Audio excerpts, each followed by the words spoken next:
dari kita yang terus bergerak semakin serupa dengan Kristus. Kalau setiap jemaat sudah tidak mau bergerak dan tidak mau semakin serupa dengan Kristus dalam semua aspek kehidupannya, kita perlu cek lagi, mungkin garam dalam setiap kehidupan kita itu sudah kehilangan asinnya. Mungkin juga sebenarnya kita itu nempel di pokok anggur itu, tetapi ranting itu tidak bertumbuh, tidak berbuah. Kita ketika ranting itu tidak bertumbuh, tidak berbuah, yang dilakukan pemilik kebun itu apa? Potong, buang, bakar. Hidup kita ini harus tetap berbuah. Hidup kita ini harus tetap orang bisa merasakan, menggemakan buahnya kita itu kayak apa. Yang perlu adalah kita ini, kalau kita jadi ranting pohon tadi ya, kita nempel di pokok anggur yang benar, yaitu Tuhan Yesus. Nempel di pokok anggur yang benar, nempel di cabang yang besar. Cabang yang besar itu apa? Gereja GMS ini, gereja yang punya visi, yang visinya apa? Masih mengerjakan amanat agungnya Tuhan.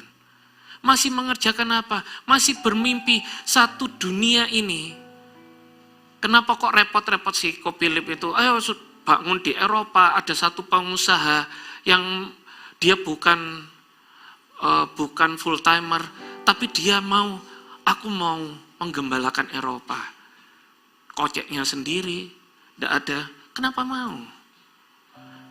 Karena dia tahu gereja ini mengerjakan amanat agungnya Tuhan. Gereja ini masih mengerjakan apa yang Tuhan, detak jantungnya itu Tuhan itu apa? Jiwa-jiwanya itu. Amin.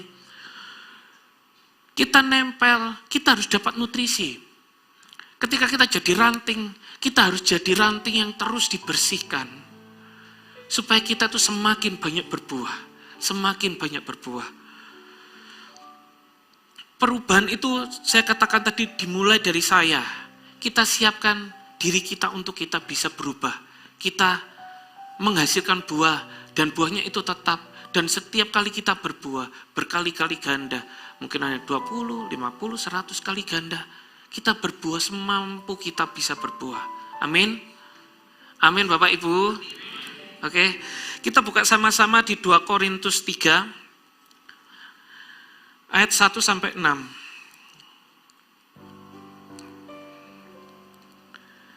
Pelayan-pelayan perjanjian yang baru. Adakah kami mulai lagi memujikan diri kami, atau perlukah kami seperti orang-orang lain menunjukkan surat pujian kepada kamu atau dari kamu? Kamu adalah surat pujian kami yang tertulis dalam hati kami, dan yang dikenal dan yang dapat dibaca oleh semua orang. Karena telah ternyata bahwa kamu adalah surat Kristus yang ditulis oleh pelayanan kami.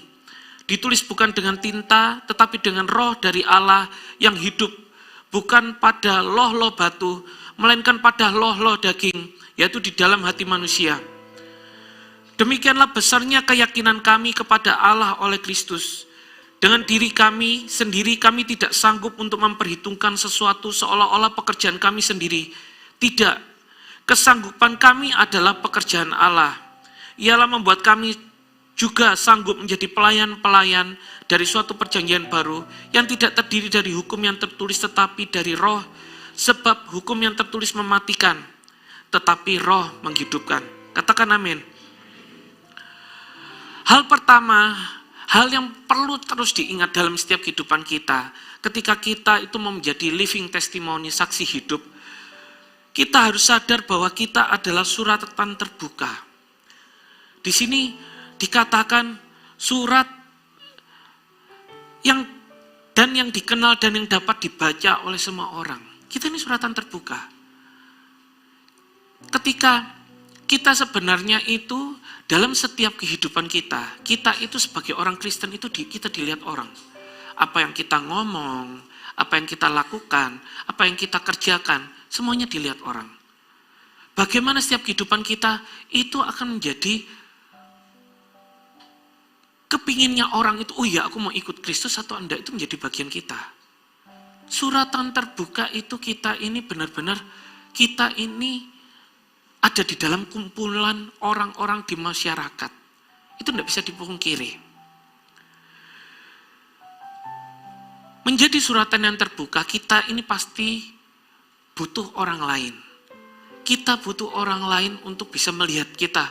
Oh iya, kamu suratmu itu masih suratan Kristus di dalam hidup kamu atau bukan? Nah, hal yang pertama yang saya bagikan ketika kita menjadi suratan yang terbuka, yang pertama itu adalah ngomong tentang kita tidak boleh egois, kita itu harus selfless. Kita tidak bisa menjadi manusia yang individual. Mau nggak mau, ketika kita mau jadi aku suratan yang terbuka tapi aku nggak punya teman, nggak bisa. Aku suratan terbuka tapi aku introvert, aku nggak maulah, aku di rumah aja, main game aja, atau di rumah aja nonton TV aja, tidak pernah ketemu orang, nggak bisa. Dalam setiap kehidupan kita, kita pasti ada namanya berjumpa dengan orang, berjumpa dengan setiap lingkungan di sekitar kita itu pasti. Hal yang pertama yang kita bangun itu adalah apa? Kita itu tidak boleh selfless. Kita harus peduli. Saya teringat tahu ceritanya Tuhan Yesus ketika menyembuhkan orang lumpuh di Bethesda. Dia itu berapa puluh tahun di Bethesda itu ceritanya gini, ada kolam, serambinya kalau nggak salah ada 5, kalau nggak salah kayak gitu. Kolam itu kalau malaikat Tuhan turun, dia bergoncang. Orang yang sakit akan berusaha cepat-cepatan nyemplungkan dirinya supaya dia itu sembuh. Tapi ada orang yang puluhan tahun, dia itu ada di luar, jauh dari kolamnya itu. Jadi ketika airnya bergoncang, orang lumpuh itu tidak bisa mencemplungkan dirinya ke sana. Ya ini memang saya tidak sedang ngomong tentang harusnya orang ini tetap berjalan setiap hari jalan ke sampai cari mujizat Tuhan. Tapi saya ngomong tentang Yesus di sini. Yesus ketika datang di Bethesda, yang dia ngomong tentang apa? Kalau di Alkitab itu dia tulis dengan jelas di Alkitab itu ngomong, dia tahu bahwa orang itu sudah lama di sana. Yesus saja memberi contoh kepada kita itu tidak boleh egois. Kita tidak boleh cuman mementingkan diri sendiri kita, cuman mementingkan apa yang kita pikirkan. Sehari-hari itu perlu kita pikirkan sehari-hari. Kalau kita bekerja apa segala macam, kerjakan dengan segala kekuatan kita. Tetapi kita tidak bisa jadi terus tutup mata. Ketika bekerja pikirannya itu cuman hanya apa yang bisa kita dapat. Bukan itu aja. Sambil tolak kiri karena Tuhan Yesus datang ke sana untuk mengajar mungkin. Tetapi dia melihat siapa orang yang membutuhkan. Di situ dikatakan dia tahu. Kalau orang lumpuh itu sudah lama di situ. Dan apa yang dilakukan? Yesus mendekati dan dia tanya, maukah kamu sembuh? Itu bagian kita.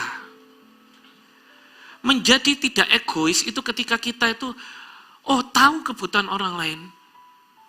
Kita meninggalkan apa yang menjadi, mungkin hari itu kita kesibukan kita, ambil 5-10 menit kita datang ke orang itu, maukah kamu sembuh? Itu bagian kita. Menjadi orang yang tidak egois. Menjadi orang yang tidak individual di dunia yang semakin individu.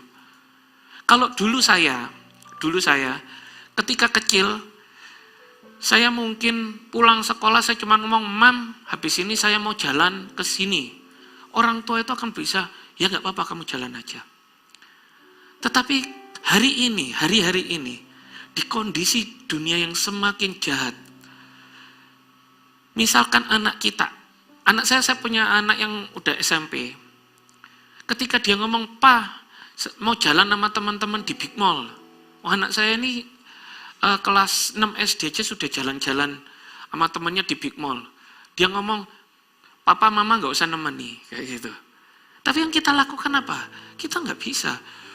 Dia jalan-jalan di Big Mall, kita nongkrong di Big Mall. Setiap berapa menit tak telepon, kamu di mana, kayak gitu. Dunianya sudah berbeda. Tetapi kita tidak boleh berbeda. Kita harus tetap menjadi orang yang peduli dengan orang lain seperti Yesus sudah ajarkan dalam setiap kehidupan kita. Amin. Nah, kita mau nggak mau, kita ini harus bergaul seluas mungkin. Kita belajar untuk berhubungan dengan orang lain. Cari teman sebanyak mungkin, pengaruh kita kalau bisa semakin luas. Gimana pengaruh kita semakin luas? Saya percaya kok, selalu dimulai dari tangan kita. 5 roti 2 ikan tidak akan menjadi 5, bisa memberi makan 5.000 orang dan sisa 12 bakul kalau tidak pernah para rasul itu yang menerima dari Tuhan Yesus, dia membagikan, belajar mulai membagikan. Mungkin di tangannya ketika dia dibagikan, kasih ke orang itu, keluar roti baru. Saya nggak tahu ya.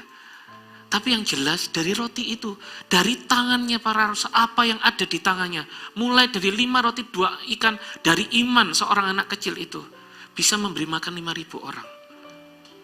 Pengaruh kita semakin luas, harus. Di Alkitab ngomong, hikmat orang miskin dihina.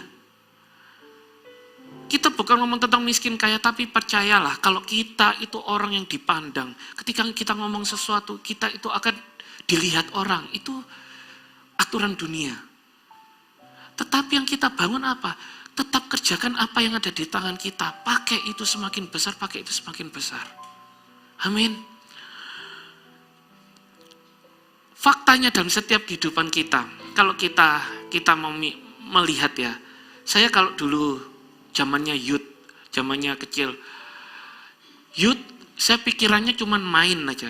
Waktu rasanya buat main kurang kayak gitu ya, buat main kurang. Paling hidupnya buat sekolah, main, ke gereja kayak gitu. Ketika kita sudah dipercaya lebih jadi pekerja, waktunya semakin singkat. Kita jadi profesional muda. Ketika profesional muda, kita harus membangun diri kita untuk karir kita mikirin penghidupan kita mikirin jadwal mainnya kita mikirin untuk kita tetap pelayanan, itu semakin sempit. Begitu kita orang tua juga tambah semakin sempit lagi. Ketika orang tua saya mesti bagi dengan anak saya mesti ngatur keluarga saya mesti ngatur pekerjaan saya mesti ngatur pelayanan saya, semuanya jadi lebih benar-benar semakin padat dan harus semakin bisa diatur. Nah, oleh karena itu waktunya yang sempit, kita nggak bisa seolah-olah kita jalan ke sana. Dulu saya punya kumpulan main banyak. Kalau misalkan saya dulu kuliah saya mau main ke teman A, grup B, grup C, grup D, pacaran, masih bisa. Tapi kalau sekarang enggak, semakin sedikit. Saya temannya mungkin, anak, ini lagi, paling cuma terbatas. Rasanya kalau semakin tua ini kok teman yang circle saya ini semakin sedikit. Disadari enggak Bapak Ibu? Semakin sedikit orang di sekitar kita. Terkadang yang saya akhirnya apa? Mungkin karena waktunya enggak ada apa segala macam. Yang kita lakukan apa? Cuman berdua sama istri saya nonton drama Korea misalkan kayak gitu. Jangan gitu aja. Mungkin akhirnya harus berdua benar-benar diatur. Oke, saya kebetulan coach. Oke, saya menilik ke tempat ini. Ketika menilik ke tempat ini, saya tidak punya waktu lagi juga kadang itu menilik yang lain. Benar-benar padat.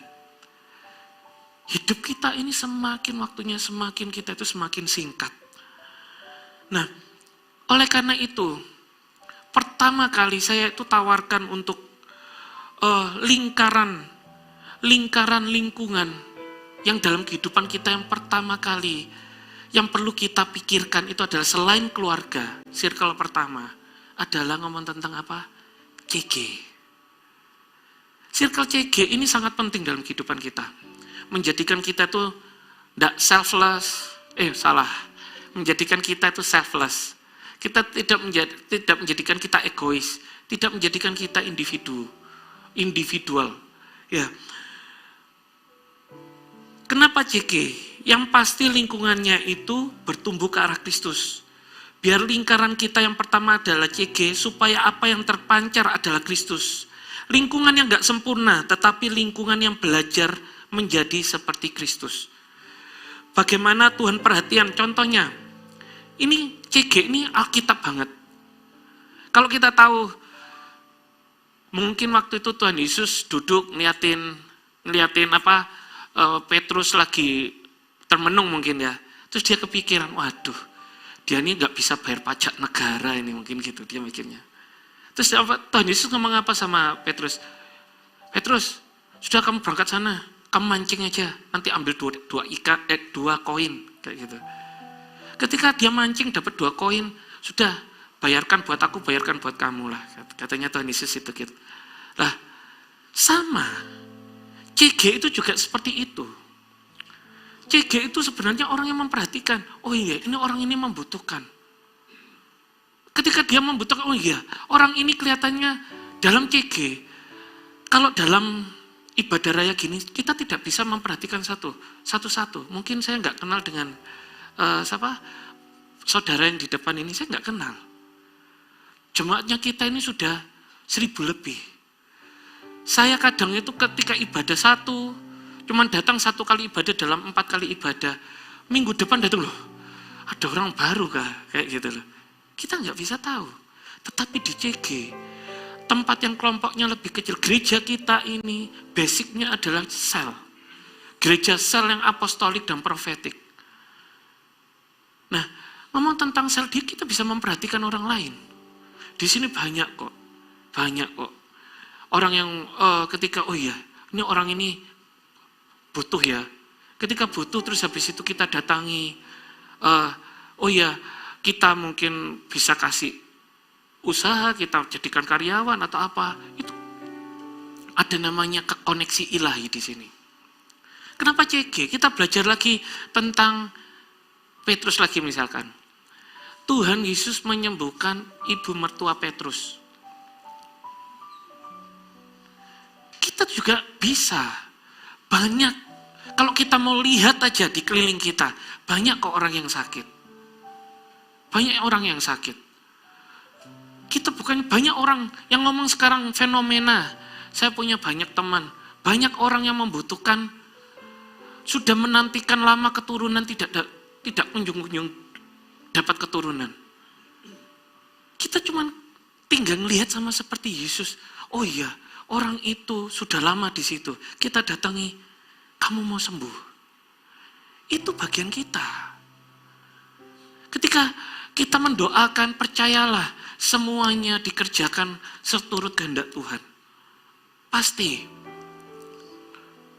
Saya pernah ketika contoh yang orang yang lama tidak punya keturunan, tiba-tiba itu istrinya tukang saya. Orang yang belum percaya Tuhan. Ketika dekat dia lagi nyapu proyek saya kayak gitu ya. Habis itu istri saya, kamu duduk sini aja lah, duduk sini. Kenapa kok mukamu sedih? Cuma kayak gitu aja. Habis itu ketika ditanya, oh kapan, gimana kamu punya keturunan ya apa? Ya gak bisa-bisa. Kita tak doakan ya. Nah, tak doakan dalam nama Yesus ya.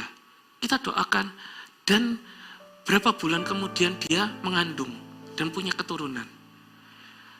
Percayalah ketika kita bergerak, ketika kita hidup kita terus bergerak, ketika kita tetap menjadi orang yang tidak individu, tidak egois, penyertaan Tuhan pun akan menyertai kita. Awal mula ketika perubahan itu dimulai dari kita hidup dalam hadirat Tuhan, dimulai dari kita terus bergerak, mengikuti kemana Tuhan pimpin kita, dan ketika kita berjalan, kehidupan itu akan terus terjadi. Ini yang kita rindukan terjadi. Ada juga lagi, bukan hanya anggota CG, fenomenanya sekarang ini di gereja kita, banyak orang tua itu mau digembalakan karena anaknya Eagle Kids. Karena anaknya Eagle Kids, kita itu bisa ngomong tentang menggembalakan orang tua karena anak kecil. Contoh, misalkan pada waktu itu Ibu Yohanes Yakobus itu datang ke Tuhan Yesus. Dia ngomong sama Tuhan Yesus, nanti ya Tuhan Yesus, kalau sudah di atas sana, biar Yohanes di kanan, Yakobus di kiri. Kalau nggak boleh ya Yakobus di kiri, Yohanes di kanan, kayak gitu ya. Loh, tapi ketika dia ngomong kayak gitu, Tuhan Yesus mengajari bagaimana pemikiran yang benar. Bagaimana caranya dia itu, loh, Hal kerajaan surga itu tergantung Bapakku, katanya gitu. Dia mengajari kita paradigma yang benar. Kita bisa kok. Banyak orang tua yang tidak. Saya pernah ketika salah satu tante saya mau mengajari dia ngomong tentang hal yang kecil apa? Bahasa Roh Kudus. Bahasa Roh. Saya datang, dia cukup tinggi di pelayanannya cukup tinggi. Dia datang hadap-hadapan saya, dia ngomong gini, Win, ajarkan aku bahasa roh. Dia itu tapi dengan ngomong kayak gitu itu dengan menghina. Dia berpikir seperti saya dulu, saya itu gak percaya Roh Kudus. Saya gak percaya Roh Kudus waktu itu. Saya tidak percaya tentang bahasa roh waktu itu. Saya belajar untuk apa? Saya cuma ngomong, gak bisa diajari. Itu Tuhan yang baptis, Tuhan yang ini. Terus saya cuma ceritakan apa? Saya dibaptisnya di mana? Saya dibaptisnya itu di mobil. Ketika dalam perjalanan di Banjarmasin. Saya dilawat Tuhan itu di mobil, saya berhenti di pinggir jalan cuma ngomong. Terus habis itu dilawat Roh Kudus. Saya baru tahu bahwa Roh Kudus itu ada. Itu yang kita bisa bangun. Ketika kita menjadi tidak individu, tidak egois dengan orang lain, kita bisa menyembuhkan orang, bisa mengangkat orang. Mungkin yang imannya lagi redup, kita bisa bangun imannya lagi. Mungkin yang pernikahannya sudah diambang kehancuran, kita bisa selamatkan pernikahan mereka. Kita hanya yang perlu kita apa? Jalan di mana kehendak Tuhan itu berada. Amin. Paling enggak circle yang pertama ini yang membuat kita tetap bertumbuh ke arah Kristus. Tetap ke arah Kristus. Percayalah, CG itu mengubahkan setiap kehidupan kita dan membawa kita menjadi manusia yang diterima. Menerima orang lain dan semakin bertumbuh. Bukan circle sempurna tapi membawa perubahan dan buat kita jadi individu yang memperhatikan orang lain. Saya selalu ngomong tadi itu enggak sempurna. Lingkungannya enggak sempurna, CG yang enggak sempurna. Iya. Siapa yang dari sini yang yakin, oh aku sempurna? Boleh angkat tangannya. Tidak ada. Kita lihat kiri kanan, tidak ada yang sempurna. Mungkin ada setiap kelemahan dalam setiap kehidupannya yang harus dimenangkan. Kita tidak ada yang sempurna. Jadi ketika join CG, jangan berharap CG itu orangnya sempurna. Yang perlu kita lakukan di sana apa? Kita tetap setia aja. Itu adalah wadah kita. Ketika kita ada di sana, kita harus memberi dampak. Ketika ada di sana, kita harus memperhatikan orang lain. Ketika kita ada di sana, mujizat itu harus terjadi. Ketika kita ngomong bangun dan berjalannya, semua bangun dan berjalanlah. Itu yang harus kita lakukan. Menjadi tidak egois itu bagian yang pertama ketika kita menjadi suratan yang terbuka.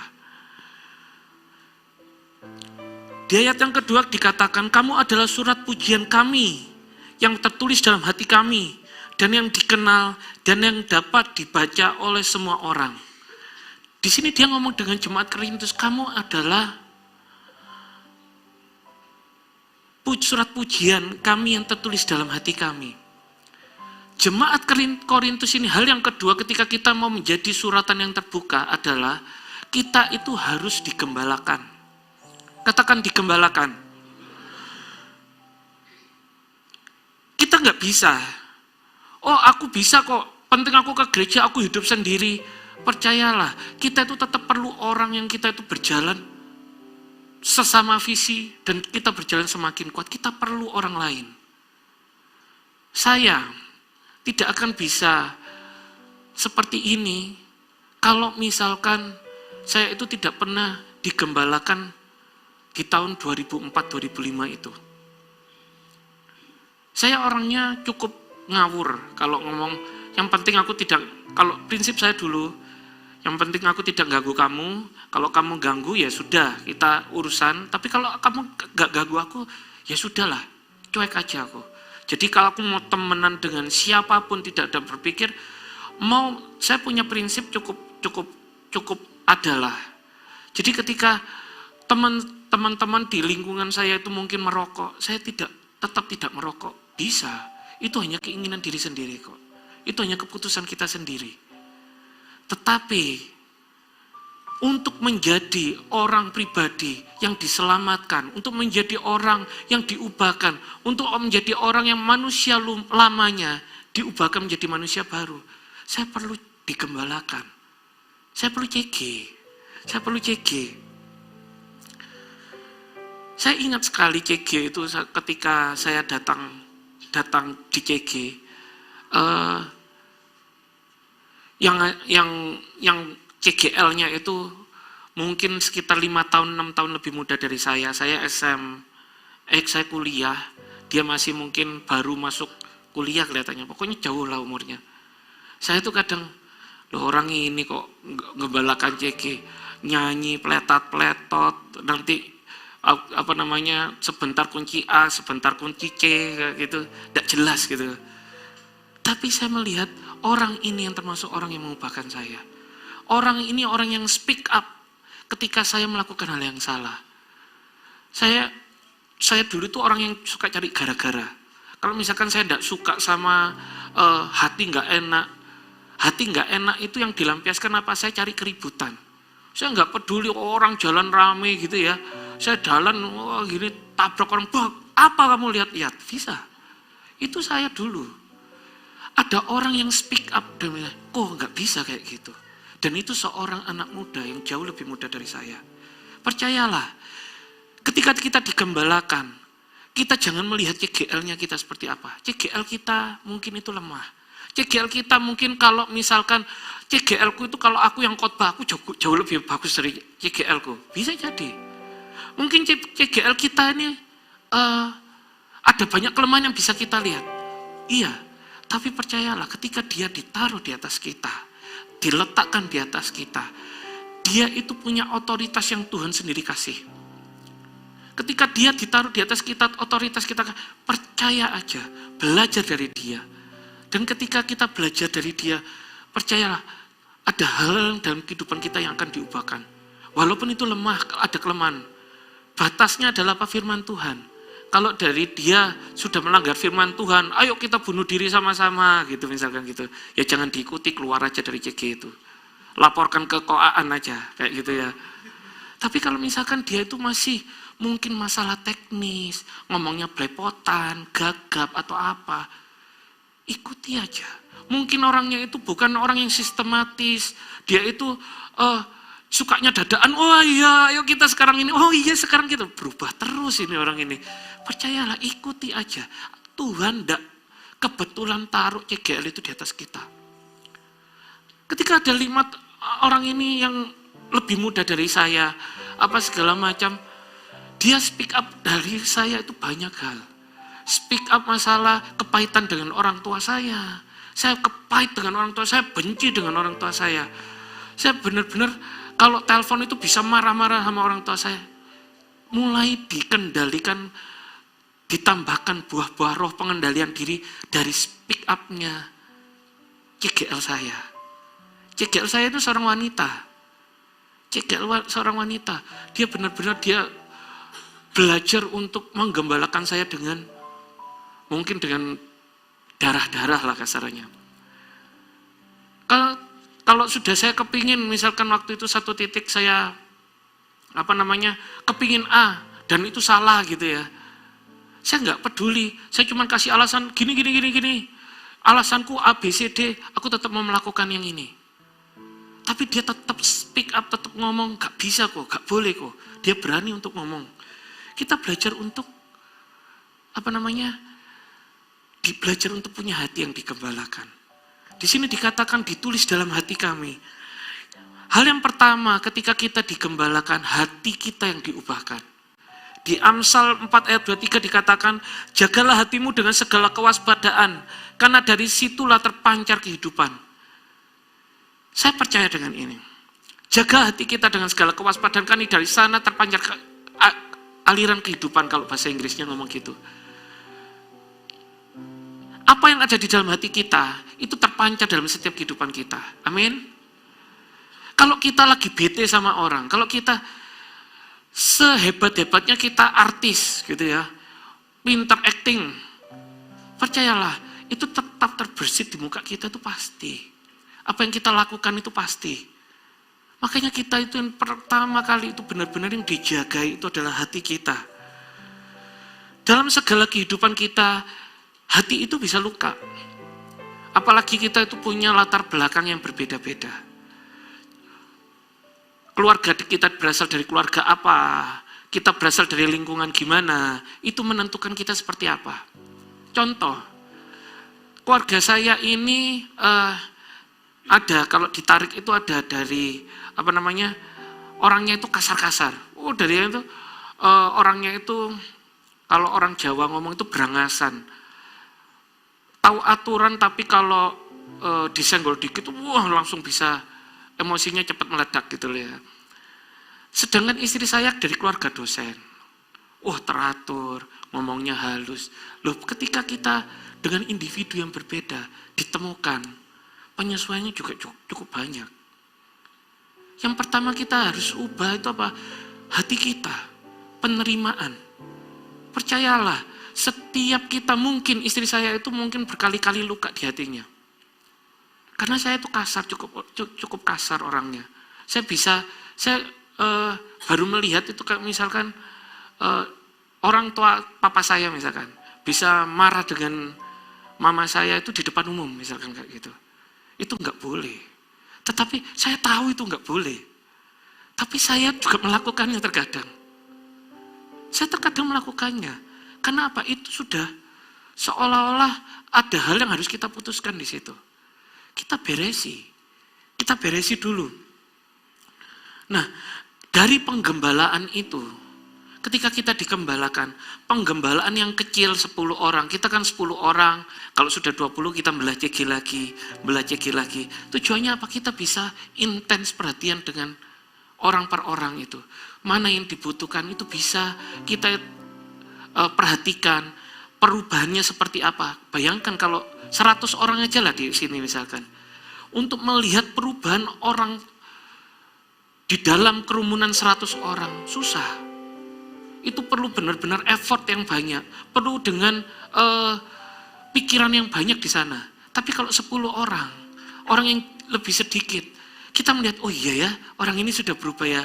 Good job, kamu sudah berubah. Ada support. Ketika saya kelahi sama papa saya, kok nggak boleh kayak gini. Terus ketika CGL saya dengar saya ngomong, iya pak, I love you ya pak. Good job kok. Itu CG itu simple kayak gitu. Membuat orang itu mengalami perubahan hidup. Itu CG. Hal yang pertama, hati kita itu harus mau digembalakan. Ketika hati kita semakin dibentuk, semakin berkenan, otomatis yang mengalir dari kita adalah hal yang bisa menghidupkan orang lain. Mengubahnya minimal kita bisa menginspirasi orang. Kalau kita berubah, kita digembalakan, kita benar-benar digembalakan dengan baik dan kita mau submit. Saya mengalami banyak pemimpin. Ada pemimpin yang keras. Ketika kita bagaimana menghadapi pemimpin yang keras, gimana kita tetap tunduk, gimana kita tetap taat dengan apa yang dikatakan, bukan melihat apa yang di mulutnya. Bukan melihat apa yang mungkin mulutnya kasar, tapi kita tetap melihat dengan hati, oh iya, aku mau dirubahkan. Gimana? Satu titik.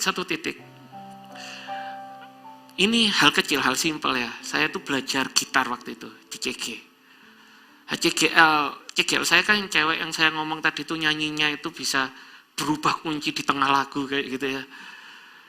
Ketika saya belajar kunci, terus dia worship, misalkan dari lagu kuncinya C misalkan gitu.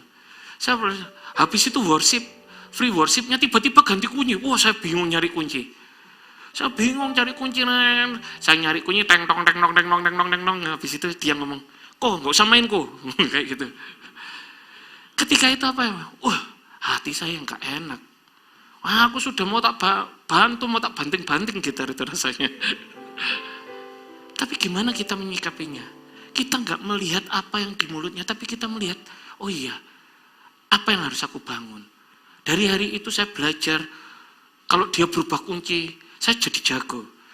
Kalau orang mau nyanyi lagu apa gitu ya, tiba-tiba nyanyi, saya bisa nyari kuncinya, oh ini kuncinya ini. Walaupun enggak sehebat, mungkin kalau Bobby dengar, oh ini kunci G ini gitu ya. Tapi kalau saya enggak bisa, saya cari kunci gitu tapi lebih cepat. Dari belajar apa? Dia berubahnya cepat, bisa B, habis itu C. Saya belajar. Dari hal kecil itu. Ketika kita punya hati yang benar, akhirnya saya bisa melayani di CG. Ketika kita mau penyembahan, kok yang main gitar ya, mulai dipercaya lebih. Itu CG. Tidak sempurna iya, tapi kita melihat mau enggak hati kita diubahkan, mau enggak hati kita itu semakin serupa dengan Kristus.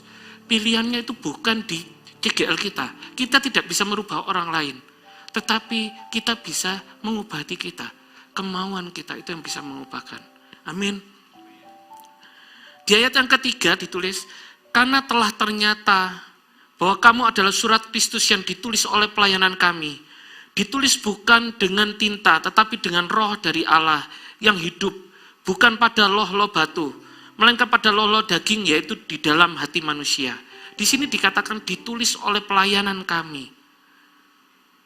Suratan terbuka itu bukan hanya berhenti ketika kita digembalakan. Hal yang ketiga itu adalah kita itu menggembalakan. Katakan menggembalakan. Katakan kita semua bisa menggembalakan. Katakan kita semua bisa menggembalakan. Oke. Ini adalah step yang lebih lanjut ketika hati kita sudah diubahkan, ditulisi menjadi surat Kristus yang bisa dilihat orang, kita maju untuk menjadi saksi hidup, living testimony buat Tuhan. Semua orang bisa. Semua orang bisa. Kenapa saya bisa ngomong gitu? Ngomong tentang menggembalakan itu ada dua hal. Ada menggembalakan secara pasif dan menggembalakan secara aktif. Menggembalakan pasif itu saya tulis di sini, terus menjadi saksi hidup dalam segala sesuatu yang berkaitan dengan hidup kita. Memastikan kita tetap jadi surat Kristus yang menyatakan Kristus dalam tiap hidup kita, jadi teladan dalam tiap kata dan tindakan kita. Hal yang sering kita dengar, melihat hati, Tuhan melihat hati, tetapi manusia melihat apa yang di depan mata. Kita paling enggak minimal ketika kita sudah digembalakan, paling enggak kita itu bisa menggembalakan secara pasif aja. Menggembalakan secara pasif apa? Dulu Irwin mungkin kalau orang Malang, orang Surabaya setiap kali ngomong itu selalu ada tambahannya. Tambahannya tuh omong kotor, jorok gitu loh. Makian apa-apa gitu pasti. Manggil orang itu sembarangan. Mungkin dulu kalau saya manggil orang, misalkan nama keluarganya Tandiono gitu ya. Nama keluarga saya kan Tandiono. Saya panggil itu nama keluarganya. Tandiono sini. Gitu. Kalau dengar papanya ya nggak enak pasti. Kadang kita itu kalau orangnya pasti pas gak kebetulan hatinya pas gitu bisa kelahi akhirnya. Tunjul-tunjulan apa segala macam kayak gitu. Paling enggak ketika kita bisa menggembalakan dengan pasif, ada hal yang dirubah dalam setiap kehidupan kita. Ketika kita transformasi, orang itu harus bisa melihat, oh iya ya, Wiwin itu sudah omongannya enggak ada kata-kata ini, kata-kata makian sudah enggak ada di mulutnya. Oh iya ya, Irwin ini sudah bisa menghargai orang, ngomong namanya bukan nama keluarga kayak gitu. Bukan nama bapaknya apalagi. Kadang-kadang kan kita juga gitu. Misalkan bapaknya namanya Arif, itu anaknya namanya Budi. Kita panggilnya Rif sini Rif gitu. Kita guyonan yang ngawur gitu loh. Nah, ada hal dalam kehidupan kita itu yang bisa diubahkan. Ketika kita sudah berubah, orang itu harus bisa kita gembalakan dengan sikap kita, dengan tindakan kita, dengan perubahan hidup kita, itu harus kita bangun. Saya katakan tadi mungkin buah-buah roh kita itu harus nyata, kasih. Oh ya dulu anaknya geragas ini, geragas itu rakus, makan, sembarangan, gak peduli orang makan. Mulai ketika duduk makannya sedikit, kenapa? Ada pengendalian diri. Orangnya dulu pelit, ketika dia ikut Tuhan, orangnya itu digembalakan, dia itu akhirnya apa? Dia gampang kasih, jadi murah hati. Loh ketika murah hati kok tambah diberkati ya, misalkan kayak gitu. Orang akan belajar ketika dia menggembalakan dengan tindakannya. Dia menggembalakan dengan sikapnya.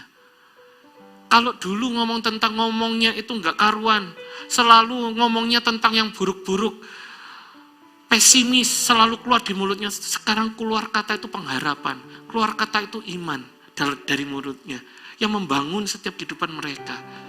Hal itu bisa kita lakukan. Menggembalakan itu bisa. Semua orang bisa menggembalakan. Saya punya teman itu dulu kalau kita ajakin ciki, malasnya setengah mati.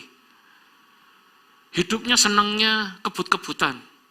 Wah, pokoknya hidupnya tuh dugem, dia ciki juga, dugem juga jalan. Hidupnya enggak kelihatan gitu loh. Hidupnya itu benar-benar semuanya abu-abu, enggak putih, enggak hitam, abu-abu semua pokoknya. Tapi ketika dia lakukan hari-hari ini, saya ngelihat perubahan hidupnya. Salah satu ketika dia mission trip ke tempat ini, dia orang yang duduk sini. Habis itu dia itu orang yang benar-benar pegang visinya. Dia di bawah penggembalaannya Ko Adrian Sarwono waktu itu. Dia datang di sini, saya tahu kamu itu tengilnya kayak apa. Aku tahu kamu itu malesnya dulu kayak apa. Tiba-tiba dia bisa mendoakan saya. Dia mendoakan saya sesuai kebutuhan saya. Benar-benar saya melihat Tuhan itu bisa bekerja asalkan dia mau, dan dia belajar untuk menggembalakan itu. Ketika dia ngomong, wah aku kayak gini-gini, enggak niat menggembalakan, dia cuma cerita hidupnya. Dan saya tahu dia itu dulu tuh kayak apa. Tahu enggak? Itu belajar untuk, oh iya, gimana dia menghargai jiwa-jiwa, gimana dia itu tidak kepingin orang lain itu, yang teman-teman terdekatnya tidak diselamatkan, dia kepingin diselamatkan. Itu menginspirasi saya. Oh iya ya, orang yang kayak gitu bisa kayak gitu. Bisa berubahnya sampai sejauh itu. Saya pun juga bisa. Ini menggembalakan pasif. Pastikan hati kita itu beres. Kalau hati kita beres, yang keluar itu kehidupan. Kalau hati kita beres, yang keluar pun juga beres. Orang yang melihat, yang keluar juga beres. Hasil baik juga perlu proses yang baik. Kita juga harus perhatikan prosesnya. Kita benar-benar yuk sama-sama ketika kita menggembalakan semua, makanya saya ngomong, semua bisa menggembalakan. Siapa di sini yang kepingin misalkan, aku tetap kepingin hidup dalam kegelapan misalkan. Boleh angkat tangannya. Nanti kita doakan sama-sama. Semua kepingin meninggalkan manusia lama. Semua kepingin menjadi manusia baru. Semua kepingin hidupnya itu berubah. Saya percaya kok. Orang yang orang misalkan penjahat sekalipun, di satu titik dia akan kepingin untuk, aku kepingin berubah. Nah, ketika perubahan itu kita bisa inspire orang. Kita benar-benar kita kerjakan perubahan hidup kita. Percayalah itu bisa menggembalakan secara pasif orang lain. Amin.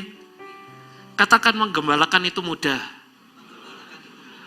Oke, amin. Yang kedua kita menggembalakan pasif, yang aktif. Menggembalakan yang kedua adalah aktif. Di sini dikatakan pelayanan kami ditulis bukan dengan tinta tetapi dengan roh dari Allah yang hidup. Bukan pada lolo batu melainkan pada lolo daging, yaitu dalam hati manusia.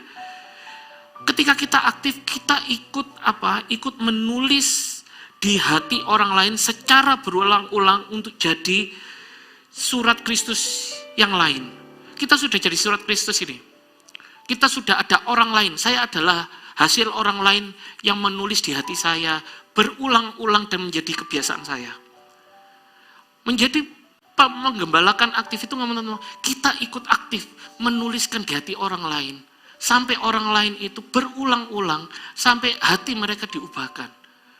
Kalau kita sudah jadi surat Kristus, kita mencanangkan mereka jadi suratan Kristus yang terbuka juga buat orang lain. Itulah kegiatan yang aktif. Di sini dikatakan menulis dengan roh Tuhan. Percayalah, CGL itu selalu diomongi gini. CGL itu selalu diomongi kalau dia itu harus mendoakan dan berjaga-jaga untuk setiap anggota CG-nya. Kalau CGL-nya sudah tidak mendoakan berarti kita harus bertobat ya. Kayak gitu. Tapi naturalnya menulis dengan roh itu ngomong tentang apa? Kita juga menjaga mereka dalam roh mereka. Kita berdoa untuk mereka, kita berjaga-jaga untuk mereka. Ada satu saat ketika saya keingatan orang itu, saya nggak tahu orang itu mengalami apa, saya cuman berdoa apa? Berbahasa roh aja. Untuk orang itu aku berdoa berbahasa roh. Tujuan saya nggak tahu, saya cuman berjaga-jaga untuk orang itu. Ini yang kita bangun. Kita menulis, tapi kita juga berjaga-jaga buat hidupnya, dan kita juga berdoa buat hidup mereka. Menulis berarti berani menegur dengan kasih, memberikan tuntunan, memberikan arahan, menanamkan nilai Kristus, dan tetap mengerjakan amanat agung Tuhan. Kita ketika menulisi seseorang, sama-sama belajar dari orang yang digembalakan dan orang yang menggembalakan. Percayalah, tujuannya kita itu ke arah Kristus. CGL, ayo berani, speak up, berani ngomong. Kalau salah ya ngomong, tapi ngomong yang benar, 4 mata. Atau kalau itu keluarga, berarti kita ngomong berpasangan atau apa. Jangan ngomong di depan umum. Ngomong, speak up, apa yang nggak benar, apa yang perlu dikoreksi, tulis. Dan itu diulang-ulang, supaya itu menjadi kebiasaan. Jangan bosan-bosan ngomong. Misalin, oh kamu itu salah loh kalau ini, memperlakukan karyawanmu kayak gini. Masa kamu maki-maki di depan orang? Dia kelihatan lagi, ngomongi lagi. Ketemu lagi kayak gitu, ngomongi lagi. Supaya apa? Menjadi kebiasaan dalam setiap kehidupannya. Kita harus berani speak up. Kita harus berani ketika kita menulis, mungkin luka. Tetapi kita menulis dengan roh. Percayalah, kita sedang menjagai hatinya dia. Kita berdoa buat mereka kok. Amin. Kalau apa yang kita katakan itu benar, percayalah, Tuhan itu akan menyingkapkan setiap dosa-dosa kok. Tuhan yang menyingkapkan setiap kebutuhan-kebutuhan dari anak yang kita pimpin. Mengerjakan amanat agung Tuhan, pergilah dan jadikanlah semua bangsa muridku dan baptislah mereka atas nama Bapa, Putra, dan Roh Kudus. Saya ini hasil dari itu. Saya hasil dari penggembalaan yang aktif seseorang. Yang gak henti-henti ngomong tentang ayo win CG, ayo win CG, ayo win datang ke KKR Kitab Ayu. Ayo win datang ke KKR ini, ke KKR ini. Saya suruh datang, FKA suruh datang. Sampai satu titik di KKR Kitab Ayu, kita nggak tahu di kilometer berapa ketika kita berhenti. Oh iya, aku mau baptis. Oh iya, aku mau diselamatkan. Itu kerinduan kita. Amin. Pohon anggur kalau nggak berbuah, rantingnya dibersihkan supaya bisa lebih banyak berbuah. Banyak hal dalam hidup saya yang dikikis oleh pemimpin saya secara aktif menanamkan nilai dalam hidup saya. Coba kita ingat-ingat orang-orang yang tertanam di CG. Apa yang sudah ditanamkan oleh CGL kita? Contohlah, saya pemimpin koaan. Orang yang berjaga-jaga dan berdoa buat kehidupan saya. Karena saya kebetulan langsung di bawahnya koaan. Satu titik ketika saya sibuk dengan kerjaan. Semua pasti kayak gitu. Sibuk kerjaan, tiba-tiba urusan ini. Kalau saya ketika saya sibuk kerjaan, tiba-tiba saya tuh capek, gak bisa bagi waktu, saya mengurusi semuanya, tapi tiba-tiba yang kehilangan hal yang penting adalah pas saat teduh. Itu bisa waktu itu 1 minggu, 2 minggu saya gak saat teduh, tiba-tiba ayo Win makan, cuman gitu aja. Dia merasa, padahal saya gak ngomong apa-apa. Orang yang berjaga-jaga itu bisa merasa.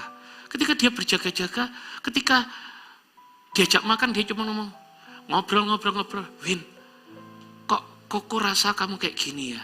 Ayo balik sama Tuhan, ayo balik lagi sama Tuhan, ayo kasih Tuhan lagi.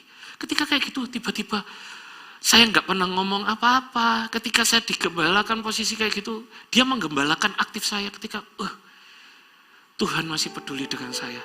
Saya belajar cepat-cepat untuk cari Tuhan lagi. Nah itu yang kita bangun. Kalau kita hasil dari penggembalaan aktif seseorang, yuk sama-sama mimpikan kita juga akan mengembalakan aktif orang lain. Mulai dari apa? Jadi sponsor, jadi CGL nanti. Mungkin bisa nanti jadi coach, jadi tim leader nanti. Mimpi untuk orang lain itu juga bertumbuh bersama-sama dan semakin kuat di dalam penggembalaan kita. Amin. PAW bisa mempersiapkan diri. Prinsipnya adalah kita sebenarnya sudah menerima yang baik dari Tuhan. Minimal adalah keselamatan secara free. Gak ada salahnya kalau kita itu kalau mau cinta sama Tuhan itu benar-benar ngotot gitu loh. Kalau mau ngotot cinta sama Tuhan. Dari yang kita yang malasi urusi orang lain, atau bukan malas tapi nggak ada waktu untuk urusi orang lain, mulai mikiri urusan keselamatan dan bahkan menuliskan di hati mereka value kerajaan Allah. Bukan hanya perintah. Kalau kita ngomong tentang nulis itu ya, maukah kamu sembuh kayak Tuhan Yesus? Itu bukan hanya perintah, tapi dia kasih janji Tuhan. Kamu mau sembuh. Kalau mau sembuh, bangun dan berjalanlah dan kesembuhan terjadi. Itu janji Tuhan. Ketika kita mau berjalan aja, ketika kita mau menanamkan nilai seseorang, mau membawa orang lain untuk mau digembalakan, percayalah penyertaan Tuhan juga akan menyertai setiap kita. Mujizat itu juga akan terjadi dalam setiap kehidupan anak-anak yang digembalakan. Bukan buat kita. Ketika kita diurapi, bukan kita jadi sombong, tapi orang lain akan menerima urapan. Karena percayalah, kalau orang itu memang harusnya terima urapannya Tuhan. Tuhan itu yang akan mengurapi, mungkin bukan melalui saya, mungkin bisa dari orang lain. Tetapi yang kita lakukan apa? Tetap aktif menulis di hati mereka. Kita di sini saya bukan hanya perintah tapi juga menyatakan janji Tuhan. Di sini mungkin ada perkataan yang saya selalu ingat, berkuasa atas segala yang di darat, laut, udara. Tuhan ngomong kayak gitu. Ketika kita ngomong aplikasinya apa? Ketika kita menggembalakan, orangnya itu butuh kebutuhan finansial.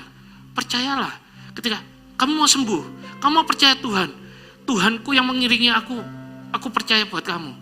Aku kasih buat kamu, percaya. Janji Tuhan itu apa? Berkuasa atas darat, laut, dan udara. Dan dia jadi besar. Amin. Itu kerinduan kita. Kita merasakan kasih Tuhan, kita memberikan kasih Tuhan itu juga pada orang lain.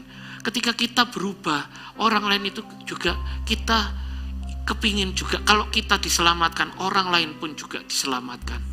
Amin.